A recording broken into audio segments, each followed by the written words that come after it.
A oração é a estrada que leva à paz. Eu posso dizer uma frase aqui? Pega isso aqui, ó. 5 minutos de oração sincera, profunda e solitária com Deus dissipam meses e anos de confusão na mente. Arranca a tribulação do nosso coração. 5 minutos de oração sincera. Eu queria hoje falar sobre tomando decisões. É uma mensagem sobre como tomar decisões. E até o ano passado eu acrescentei um farol, eram 4 faróis, né, de como tomar uma decisão. Eu acrescentei um farol, então eu quero falar dos 4 faróis para você tomar uma decisão. As decisões são muito importantes na nossa vida. Quem concorda comigo? Você concorda comigo que a decisão de casar errado pode complicar, ser muito bom ou muito ruim? Concorda comigo ou não? Dependendo, se você casar errado, pode ser muito ruim, mas muito mesmo, pode ser talvez a pior coisa da sua vida. A moça que casou com um cara narcisista, ou a mulher que casou com um homem que casou com uma mulher narcisista, porque narcisismo não é dos homens, né? Pode ter uma vida de sofrimento, um homem agressivo, uma mulher infiel e por aí vai. Uma faculdade errada pode tirar 5 anos da sua vida, de tempo, dinheiro. Uma amizade errada pode machucar o seu coração. Uma decisão de mudar de país pode ser a pior decisão. Não, mas eu vou para um país que tem dólar, tem euro, mas pode ser a pior decisão, porque pode ser uma decisão errada. Bom, das decisões micros às macros, as decisões são importantes. Elas dirigem a nossa vida. E Deus nos dá a capacidade de livre agência nas decisões da nossa vida. Ele é soberano e conduz com maestria tudo, mas nos dá a capacidade de tomar decisões de forma inteligente. E eu queria te ajudar nisso, nesse processo de decisão. Um caminho errado pode custar muito caro. Eu conto sempre que eu vinha de São Paulo e ali em Curitiba eu errei a estrada. Tem uma placa ali em Curitiba dizendo Porto Alegre à frente. E eu pensei comigo, Porto Alegre, Curitiba, passa por Criciúma. Segui. Só que não. Tinha uma placa antes dizendo Florianópolis à esquerda. E tinha que entrar ali. E eu andei, pista dupla. De repente ficou pista única. Quando ficou pista única, eu falei, pista única não tem. Não lembro. Na ida eu não passei. Aí eu parei para perguntar para um cara que vendia butiá. Quem sabe o que é butiá? Um suco de butiá é gostoso, né? É de saltar os butiá do bolso. E eu perguntei, vem cá, Porto Alegre é para lá? Daí ele, sim, toda a vida. Toda a vida não tem tempo, né? Mas toda a vida aqui. Tá, e Florianópolis? Não, Florianópolis é 50 quilômetros para trás. Você pensa para o italiano descobrir que gastou 50 quilômetros de gasolina para ir. Agora tem que voltar, meu querido. E o pior, Vitória e Viviane começaram a rir de mim. E a Vivi disse uma frase que uma mulher não pode dizer para um homem. Nunca. Qual é a frase? Eu te disse. Você fala assim, ó, amor, erramos, né? Você tem que falar outra coisa. Eu te disse, irrita. Eu falei, irrita.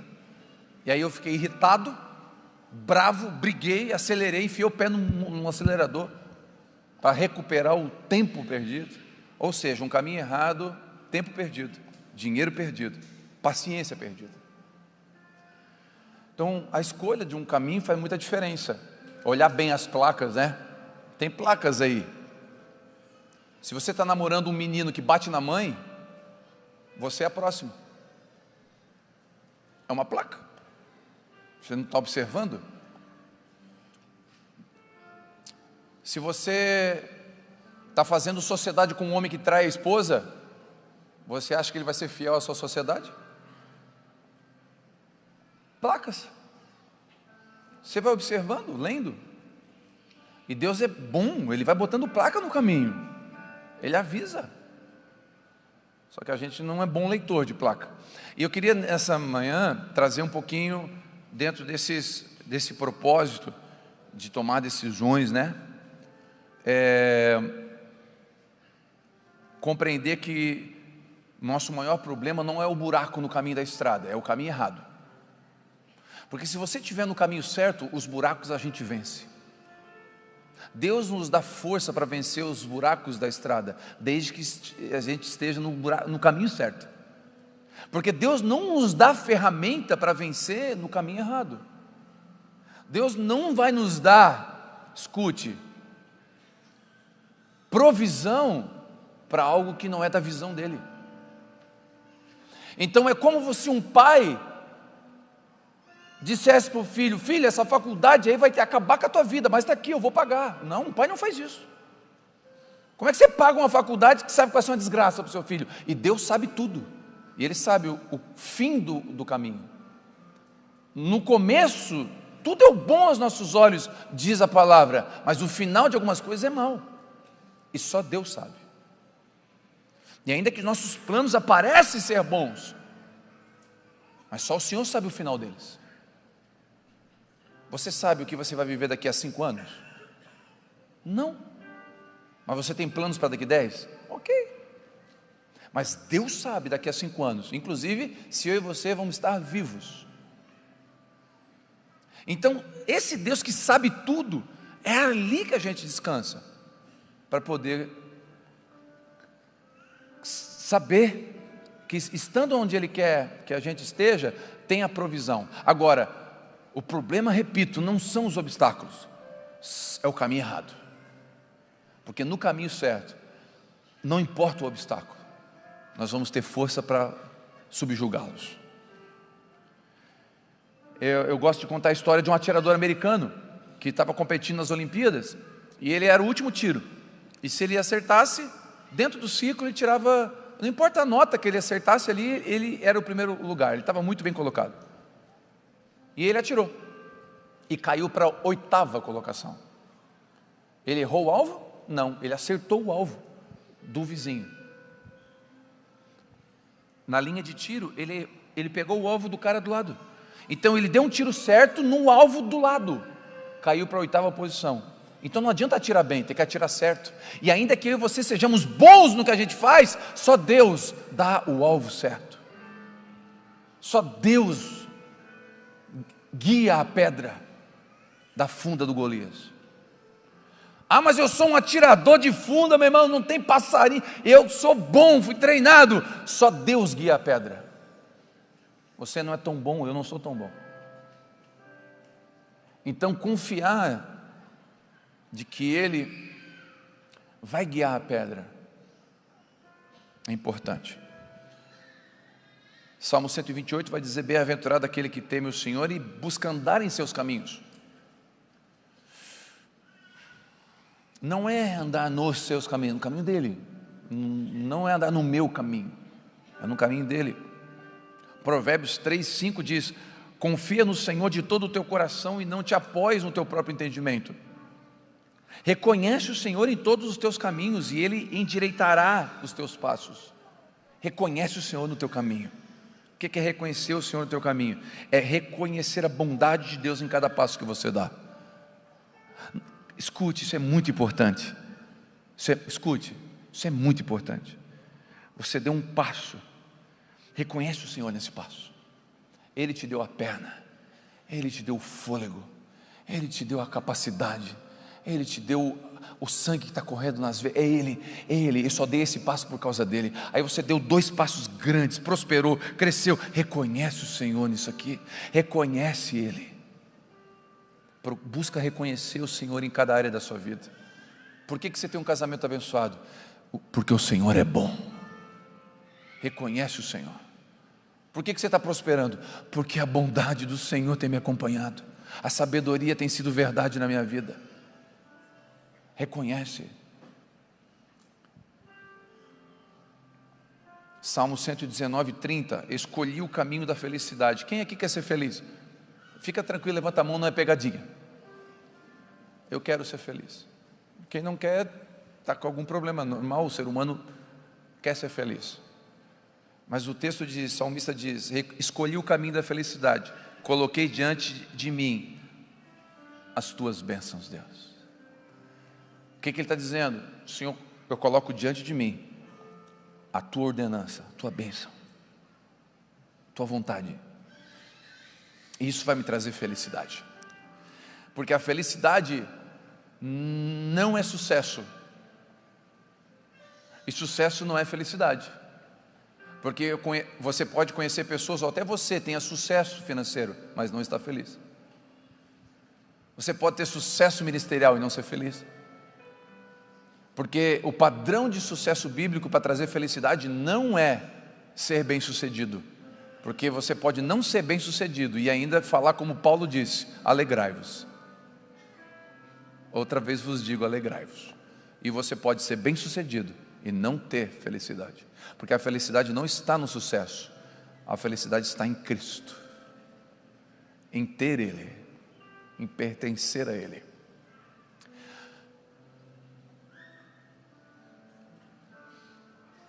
Bom, eu queria deixar agora os 4 faróis. Pega aí, você que gosta de anotar, anota. Você que já conhece, vê se você acerta a sequência. Primeiro farol. Alguém arrisca? O pessoal não lembra de... Qual é o primeiro farol? Alguém arrisca? Pode falar. A palavra de Deus. Fala comigo, a Bíblia. Quem tem ela de papel, levanta aí.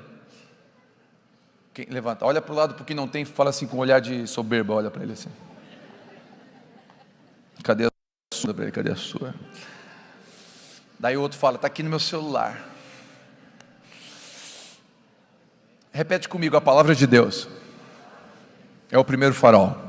Salmo 119, versículo 105. Tua palavra é lâmpada que ilumina os meus passos, movimento, e luz que clareia o meu caminho, direção. A Bíblia ilumina os meus passos, ou seja, para mim me movimentar sem tropeçar, e mostra o caminho, direção que eu devo andar. Então, o primeiro farol é a Bíblia. Se a Bíblia diz não, é não.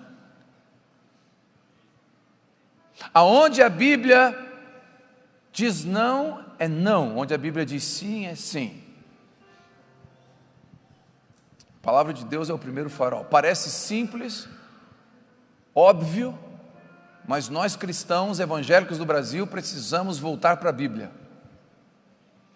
Por que a igreja no Brasil tem tanta heresia, tanto misticismo gospel, tanta loucura, e as pessoas estão seguindo? Tem profetas na internet.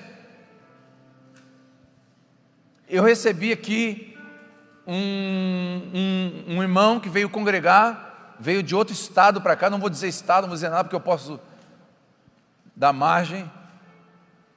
E ele veio aqui e falou, pastor, eu congregava na igreja do profeta fulano. Falei, profeta fulano, conhecido na internet. Então, pastor, eu era um dos membros da equipe dele. E eu tinha pontos no meu ouvido, e ele também tinha, para manipular a profecia. Não, explica para mim. Sim, pastor, no meio do culto eu ficava atrás de um cara que era de verde, e eu sabia o nome dele, porque a gente pesquisou antes na internet, no Instagram. Eu pegava os dados, lá no Instagram eu olhava que ele perdeu a avó há 3 meses atrás, eu pegava todos esses dados, passava para o ponto do ouvido do cara, ele anotava na Bíblia e dizia, aquele homem de verde, há 3 meses você perdeu alguém importante.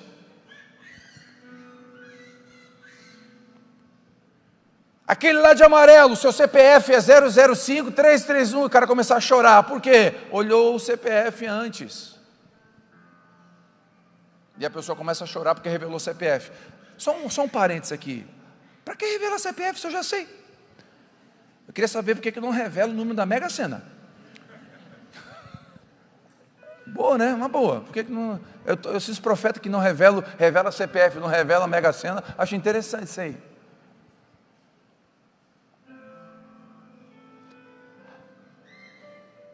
Então, aí eu falei, como assim? Ele falou, pastor, e alguns eram contratados, doentes contratados. Como assim? Pastor, a pessoa vinha de cadeira de roda, mas não era cadeirante. E ele orava, a pessoa levantava, mas ela nunca foi cadeirante. Eu falei, tu está brincando comigo? Não, pastor, eu tenho provas. Então eu te abençoo para não ficar correndo atrás de profeta de internet, mas abrir a Bíblia, que é o melhor farol que você precisa. E a igreja brasileira está doente, correndo atrás de gente assim, porque não lê a palavra. Posso ouvir um amém? Ela é o primeiro farol. Se a gente não tiver ela como primeiro farol, nós vamos errar nos próximos faróis. Por exemplo, a Bíblia fala de jugo desigual. Então você não tem que fazer uma sociedade com quem tem um jugo desequilibrado com você. Vai trazer dor para você. Ah, mas eu vou tomar conselho com alguém. Nem vai para o conselho. Fica, o primeiro farol apagou.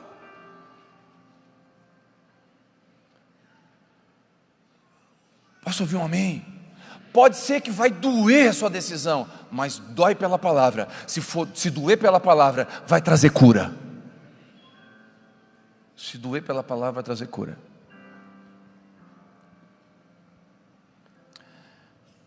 Vou casar, meus pais não abençoam, farol apagado. Vou para os Estados Unidos, pelo México, farol apagado. Vou botar um negócio, mas vou ter que fazer meia nota, apagado. Vou ter que comprar um apartamento, mas vou ter que mentir que eu estou casado, apagado. Farol apagado. Pronto, farol apagado. Se o farol apagou é porque Deus está dizendo, não é bom para você. Eu sei o que é bom para você. Isso aqui é um manual de um pai dizendo, eu amo vocês, anda aqui que eu vou cuidar de vocês.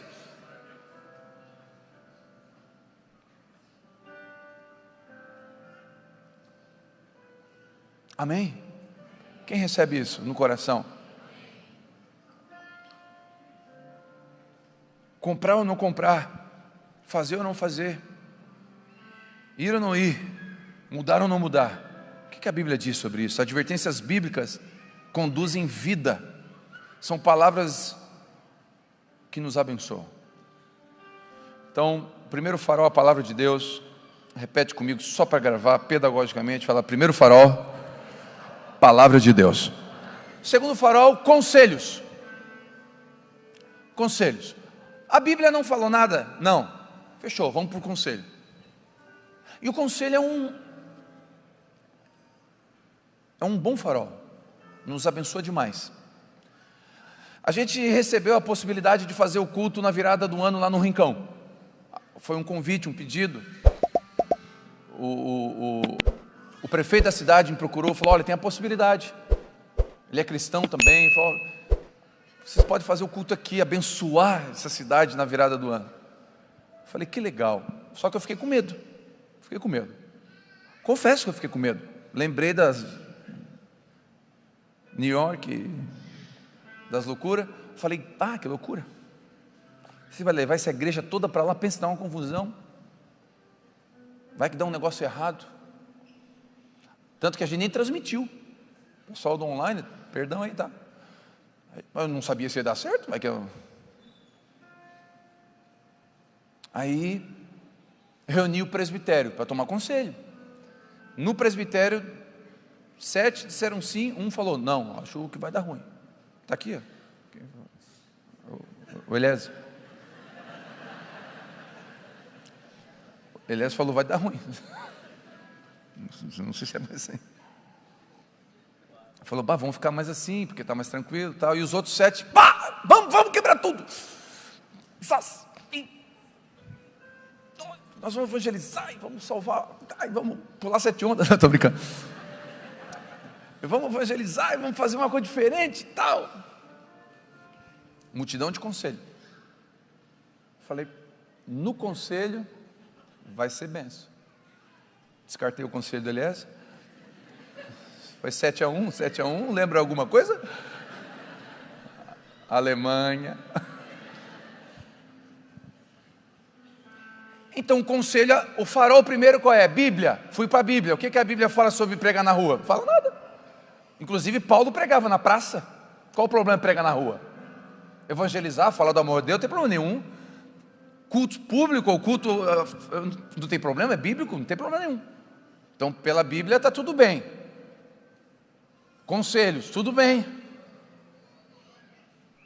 E o conselho foi balizador para tomar uma decisão mesmo com medo. Eu estava com medo. E aí quando eu vi mais de 400 mãos levantadas entregando a vida para Cristo, na hora o Espírito Santo, era para estar aqui sim. Esse era o lugar para vocês estarem aqui. Era para estar aqui. Mas o conselho foi fundamental. Na multidão de conselho tem o que? A Bíblia diz: sabedoria. O livro de Provérbios usa duas palavras que permeiam todo o livro, é sabedoria e conselhos. Gente, duas palavras que mais aparecem no livro de Provérbios é sabedoria e conselhos. Acreditem, pode pesquisar depois. Provérbios 24:6, quem parte para a guerra necessita de conselho estratégico, pois muitos conselhos se conquista a guerra. Então até para ir para a guerra, vou para a guerra, como é que vai para a guerra? Calma, pergunta, vê quem já lutou essa guerra, pergunta para quem já lutou essa guerra, antes de entrar na guerra. Pede conselho para quem tem experiência. Um pastor veio falar comigo, de outro estado: pastor, eu estou abrindo uma igreja. Está abrindo uma igreja? Estou. Então, pastor, eu vou abrir uma igreja aqui, e é o seguinte, eu falei, onde é que fica a igreja? Fica num bairro aqui, no meu bairro. Tá, tem vizinho?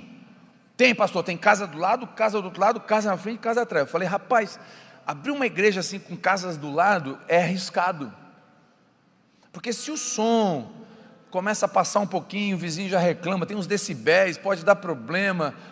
Experiência. Eu já vi muita igreja fechar por isso.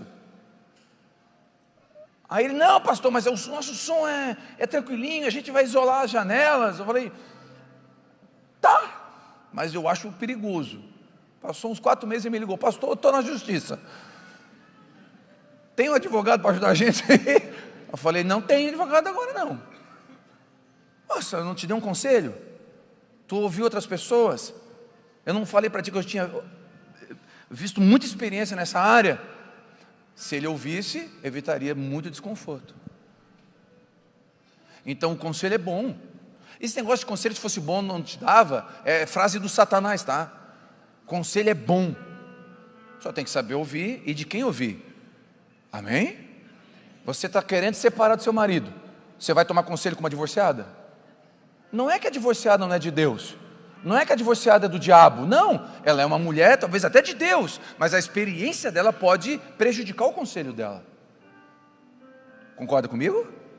Ela pode ter uma experiência ruim, então ela vai dizer, não faz isso, separa mesmo, porque homem não vale nada. Um cara que faliu 3 empresas, você vai falar sobre abrir empresa e vai dizer, não bota a mão nisso, rapaz, olha o dólar, olha aí, ó, o Maduro, olha aí. E aí o cara está todo apavorado, porque ele teve uma experiência ruim. Aí tu não vai empreender, e talvez era para você empreender. Então só toma cuidado, para quem você não vai tomar conselho, que seja alguém maduro. Amém? E eu não estou falando de alguém necessariamente evangélico, porque tem gente que é evangélico e não é maduro. Porque às vezes pode ser alguém que não seja evangélico, mas é equilibrado, é maduro, e tem um bom conselho para dar para você. Quem aqui tem pai, não precisa levantar a mão, né? Mas quem tem pai e mãe que não é crente, mas é sábio. Amém? E talvez seu pai e sua mãe são bons conselheiros para você. Você tem até um amigo que não é crente, mas é sábio. Dependendo do assunto, não é um assunto eclesiástico, você vai tomar um conselho com ele. Se eu for tomar um conselho sobre contabilidade, eu vou falar com um contabilista. E eu não chego para o contabilista e pergunto a paz do Senhor para ver se ele é crente primeiro. Até porque tem que ter excelência no que faz, não tem que ser evangélico. Amém? Amém? E eu vou acabar com essa espiritualidade agora. Quer ver? Deixa eu pensar, porque eu tenho que pensar o que eu digo. Uma suposição. Você infartou. Assim que infarta? Você infartou, ficou ruim, vai para o hospital. Vai entrar no hospital, tem 2 salas de cirurgia, 2 médicos, você tem que escolher um para entrar. O cara é crente, Ele já está na porta orando em língua estranha. Enquanto ele te opera, ele está tocando louvor e adoração. Escudo. Hã? Crente. E no outro, o cara é ateu, meu querido.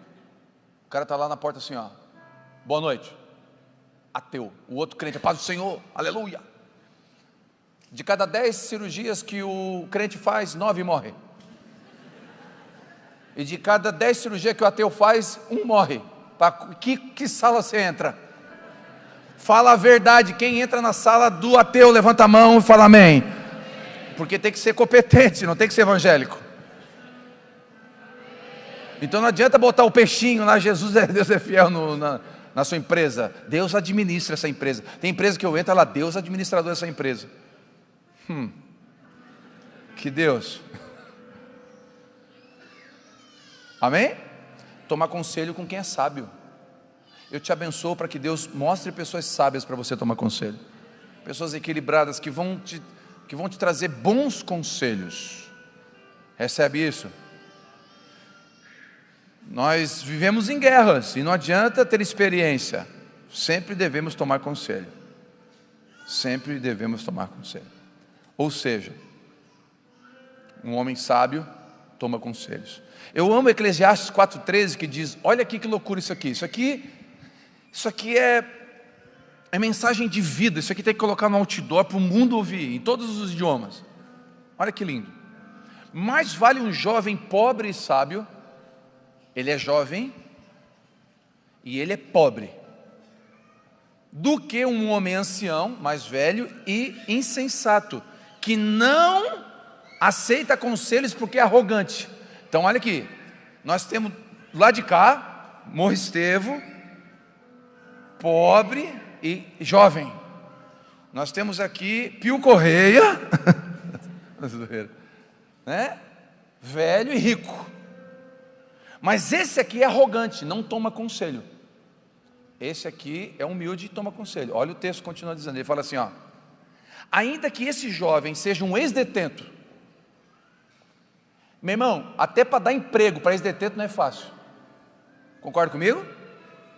É ou não é? Existe um preconceito ou não existe? Existe um preconceito e existe uma colheita também. Porque a pessoa errou e deu margem. Então tem um preconceito e uma colheita aqui. Então eu sou pobre, eu sou jovem e ex-detento. Piora, o texto piora. E esse cara nasceu numa família de mendigo, nasceu na rua. Ele nasceu numa família de mendigo, ele é um ex-detento, ele é pobre e jovem. Quem contrata? Levanta a mão que eu quero esse cara para a minha empresa. Ninguém. Mas o texto diz que esse jovem que toma conselho e é humilde, pode se tornar governador de uma nação. Porque ele é humilde e toma conselho. E o ancião rico pode perder tudo, por não ser humilde e não tomar conselhos. Então muitos de nós podemos ter colheitas maravilhosas, pelo simples fato de tomar conselho. Provérbios 15, 22, onde há conselho, onde não há conselho, até os bons projetos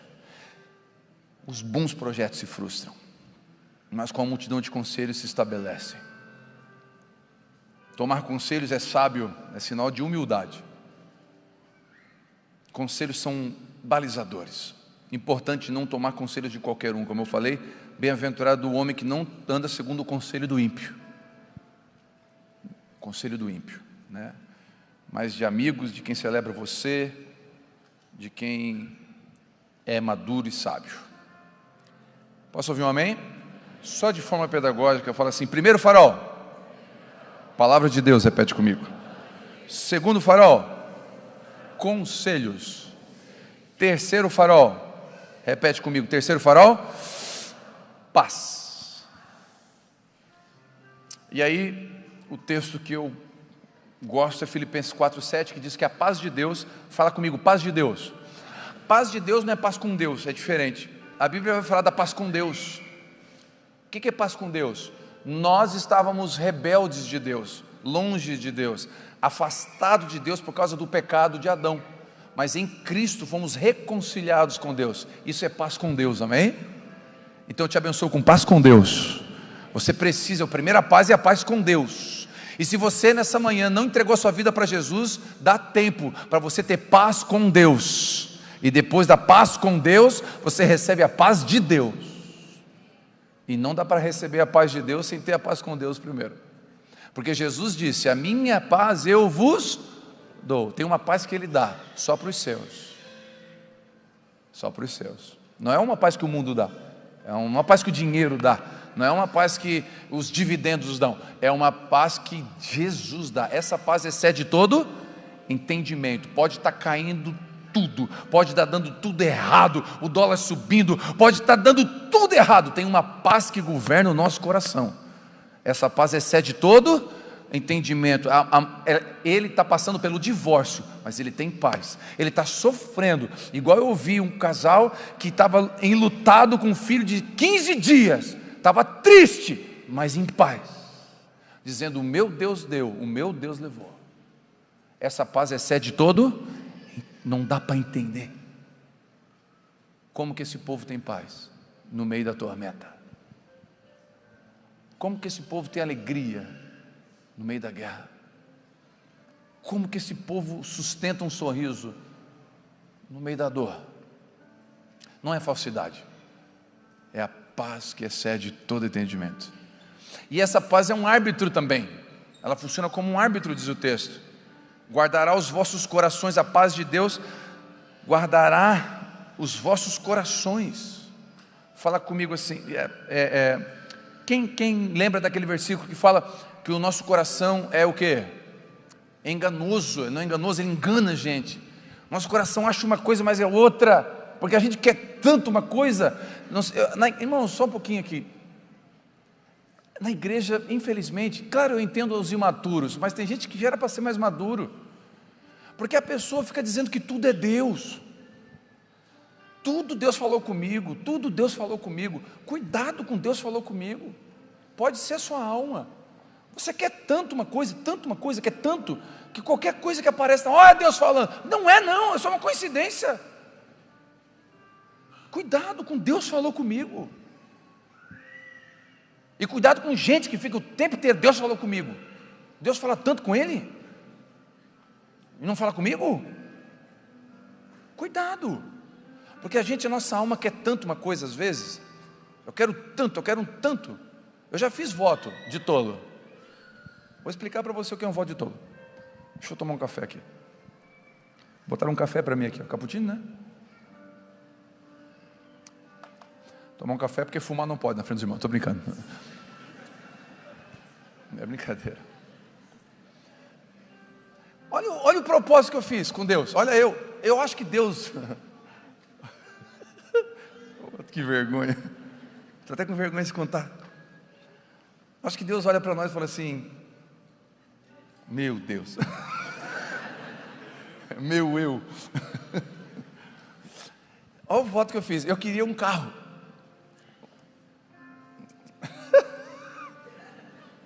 E o voto foi assim, ó: Deus, hoje, se eu ver 3 vezes esse carro, é porque o Senhor quer que eu compre.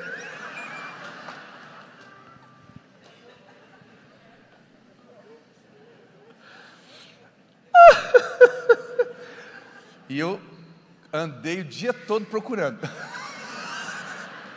Não, porque é um voto. Eu fiquei, vi um. Falta 2. E tem até 24 horas, até a noite. Aí dei uma ajudinha para Deus, passei na frente da concessionária. 2, porque tinha um monte, eu falei, aqui vale só 2. Conta 1. Eu vi o carro de novo. Falei, Deus é bom. Comprei o carro, me arrependi, 6 meses depois vendi. Comprei o carro. Comprei. Que Deus falou comigo. Falou nada. Deus não falou nada. E Deus assim, falei nada. Falei nada.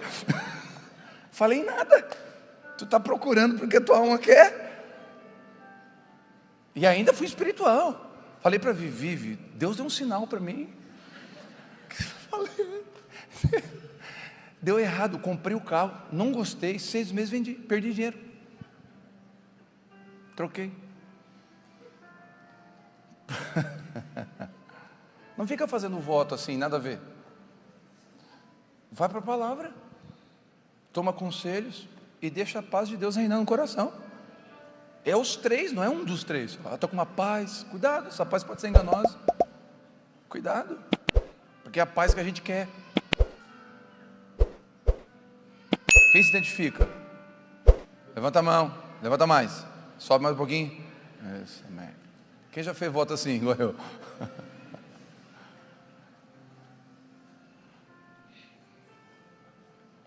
Uma vez uma irmã fez um voto desse, perigoso. Ela estava na igreja e essa igreja tinha o costume de ajoelhar para orar. Então ela veio, sentou na primeira fileira e ajoelhou, na cadeirinha assim. E ela fez um voto: Deus, é hoje, quero casar,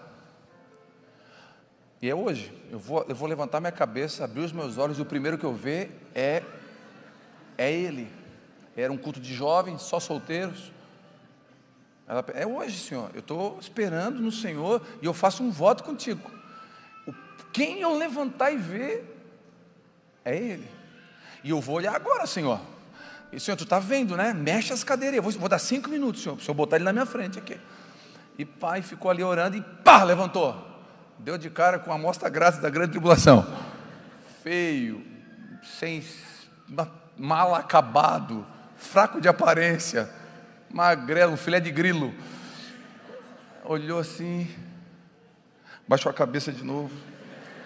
Ô Jesus, brincadeira tem hora.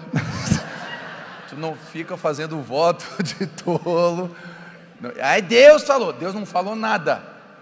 Foi o seu desespero que falou.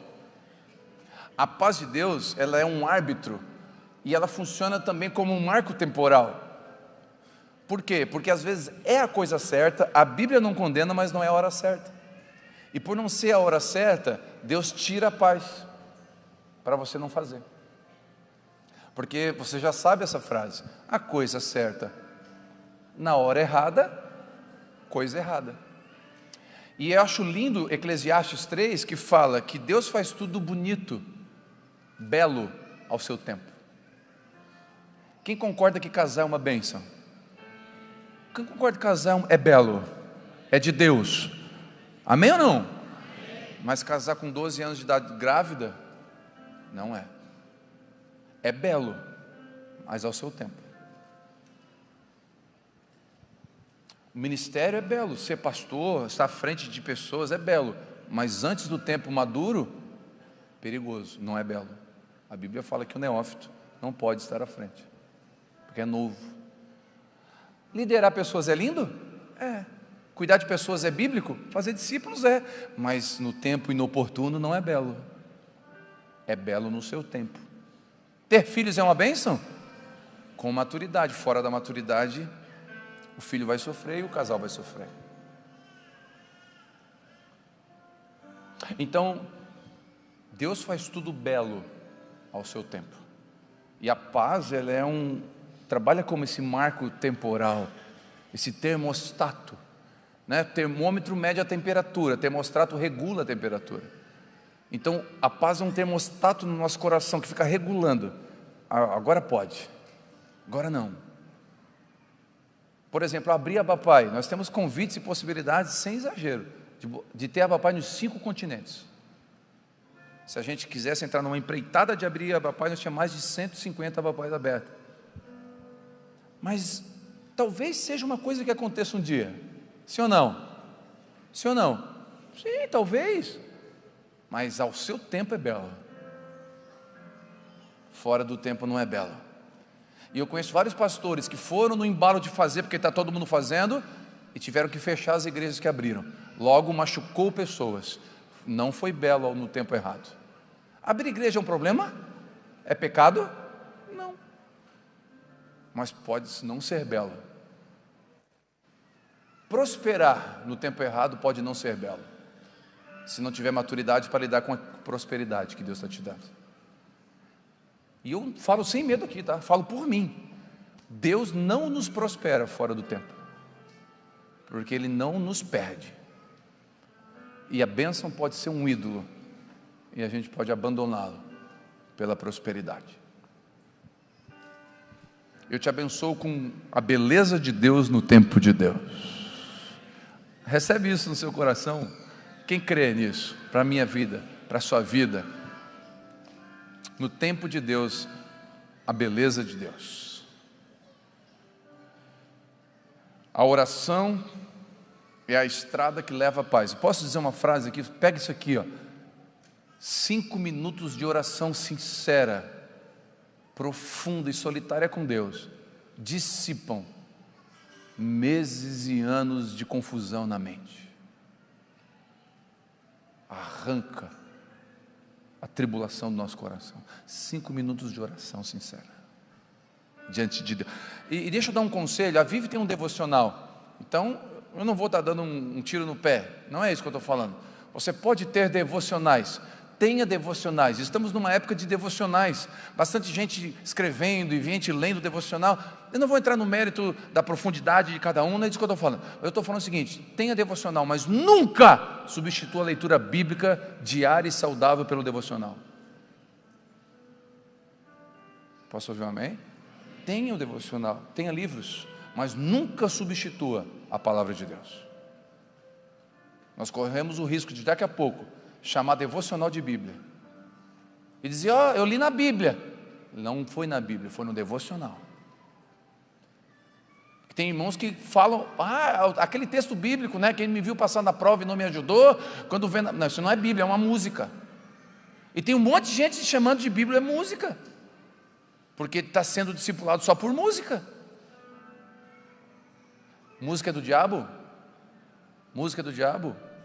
Não. Algumas são, né? Mas vamos ficar só aqui. Música, a arte da música é do diabo? Não, é de Deus. Mas cuidado. Cuidado com o que você ouve, porque discipula você. A paz trabalha no nosso coração. Ele coloca a paz e retira a paz. A paz avalia a motivação do nosso coração. Talvez é a coisa certa, tempo certo, mas a motivação é errada. Vou trocar o carro para impressionar alguém. Vou abrir uma igreja para provar que eu sou bom. Cuidado. Quarto farol, e aqui eu encerro. Nunca tome uma decisão irado ou machucado. No momento de ira, no momento de dor, você é o maior inimigo seu. Não é o diabo. O seu maior inimigo é você mesmo, quando você está machucado e quando você está irado, no momento de cólera, no momento de revolta. Você é o maior inimigo. Não levanta a mão, mas quantos aqui, numa discussão, tiraram a aliança e jogaram no chão? Atitude infantil, perigosa. Quantos aqui, no momento de discussão, falam em divórcio? Saia da vossa boca o que edifica, diz a palavra. Essa palavra divórcio não edifica, não é bênção para você. Mas no momento de ira, não faça isso. Não tome essas decisões erradas. No momento de ira, de angústia, de muita emoção, você é o maior inimigo seu. Calma. Vai para o quarto. Pega um carro, vai caminhar. Calma primeiro. É importante isso aqui. A gente machucado, a gente irado, a gente faz o que não deve, fala o que não deve, toma decisões que não deve.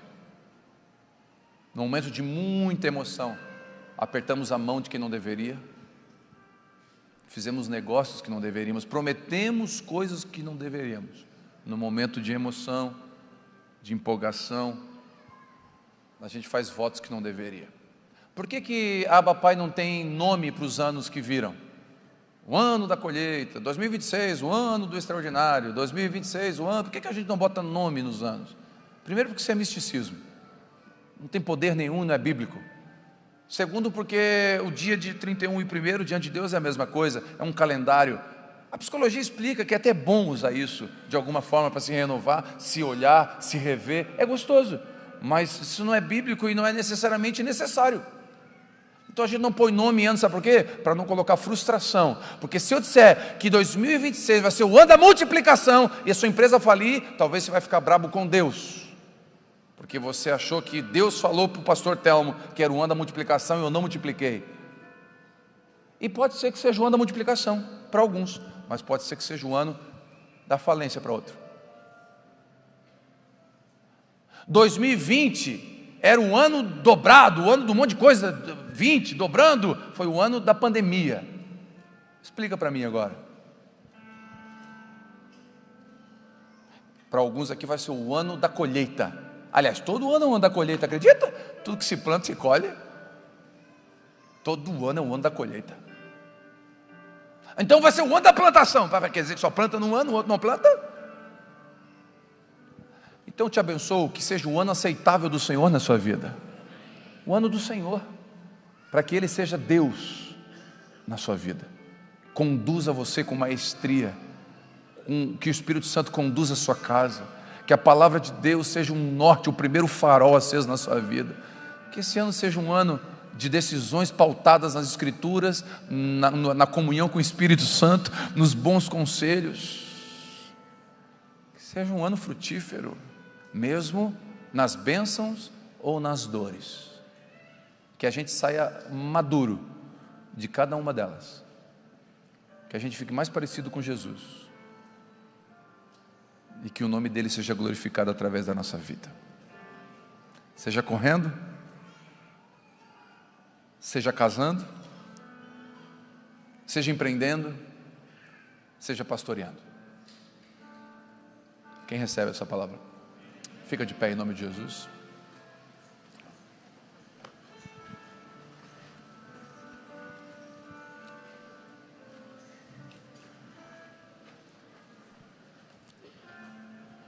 Posso dar outro conselho aqui? Vou incluir o quinto aqui devagarinho, tá? É de graça isso aqui, hein? Aqui, ó.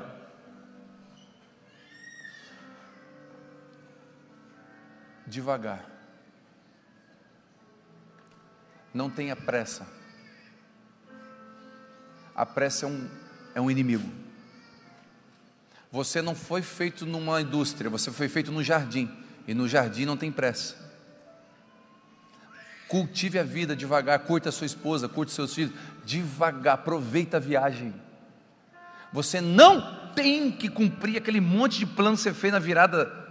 Tem coisa que Deus não pediu, é seu aquilo lá. Você colocou peso em você que nem Deus pediu. Se você puder ler a Bíblia toda esse ano, leia, mas se você não puder, tire esse peso de obrigação, não é isso que Deus quer de você.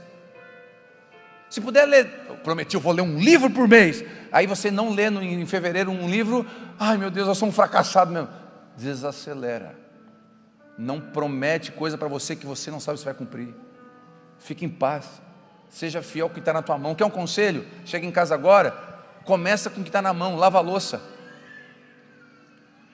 Os homens, pode falar amém ou não? Começa com um pouco, começa com simples. Você tem gente que você virou um ano e está brabo com alguém, está sem perdoar, perdoa, começa perdoando.